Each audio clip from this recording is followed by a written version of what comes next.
আসসালামু আলাইকুম এভরিওয়ান। আমাদের এই চ্যানেলে আপনাদের জন্য বিভিন্ন চাকরির পরীক্ষার বিভিন্ন ম্যাথের সমাধানের ভিডিও চলছে। কাইন্ডলি আমাদের চ্যানেলটিকে সাবস্ক্রাইব করে দিবেন। আজকে আমরা এই ম্যাথের সমাধান দেখব। তো চলুন দেখি আমাদের এই ম্যাথে কি বলা হয়েছে।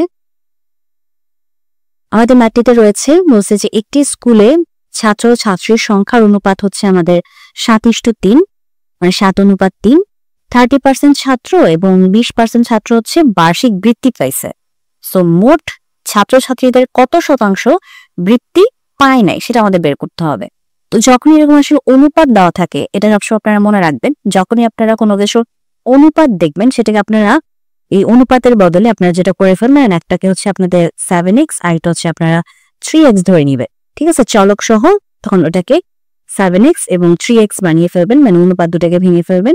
তাহলে আমরা ছাত্র সংখ্যা এখন আমরা বলতে পারি এখান থেকে যে আমাদের ছাত্র সংখ্যা তাহলে কত?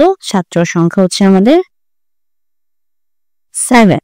ঠিক আছে, ছাত্র সংখ্যা হচ্ছে 7 আর আমাদের ছাত্রীর সংখ্যা হচ্ছে আমাদের 3।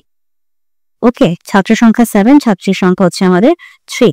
এখন বলছে 30% ছাত্র আর 20% ছাত্রী বৃত্তি পাইছে। তাহলে এই যে 30% ছাত্র যে পাইছে, টোটাল ছাত্র কয়জন? 7 জন না?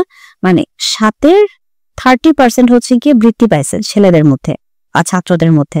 তাহলে 7-এর 30% বের করি। তো আমরা যদি বের করি, কাটাকাটি করি, তাহলে আমাদের আসে হচ্ছে গিয়ে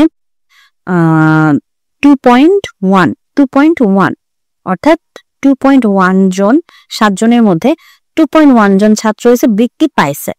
আবার ছাত্রীদেরটা বের করি, ছাত্রীদেরটা কত? ছাত্রীদেরটা হচ্ছে আমার 3 জনের মধ্যে 20%, মানে টোটাল ছাত্রী হচ্ছে 3 জন, তার মধ্যে 20% হচ্ছে বৃত্তি পাইছে।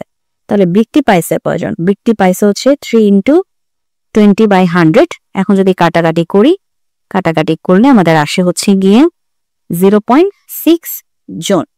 ওকে, তার মানে আমি বলতে পারি না যে আমার টোটাল বৃত্তি পাওয়া স্টুডেন্ট কতজন, মানে ছাত্রছাত্রী মিলিয়ে টোটাল বৃত্তি পাওয়া হচ্ছে গিয়ে আমার কত? 2.1 আর হচ্ছে 0.6, অর্থাৎ আমার টোটাল বৃত্তি পাওয়া স্টুডেন্ট হচ্ছে আমার 2.7 জন।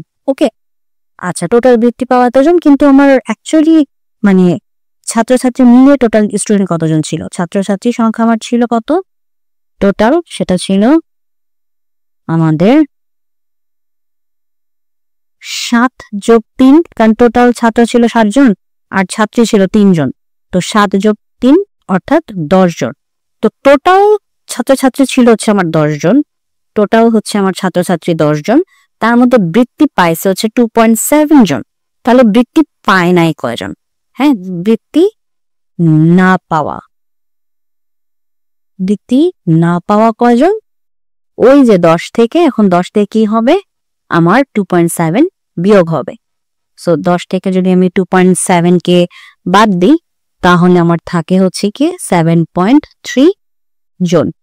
তো 7.3 জন হচ্ছে আমাদের বৃত্তি পায় নাই টোটাল স্টুডেন্টের মধ্যে, অর্থাৎ 10 জনের মধ্যে 7.3 জন হচ্ছে আমার বৃত্তি পায় নাই।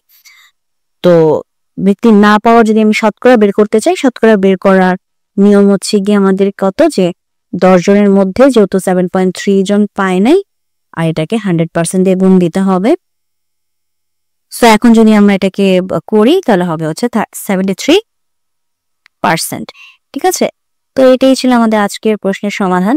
তো যদি ভিডিওটি ভালো লাগে অবশ্যই ভিডিওতে লাইক দিবেন, চ্যানেলটিকে সাবস্ক্রাইব করবেন। ভালো থাকবেন।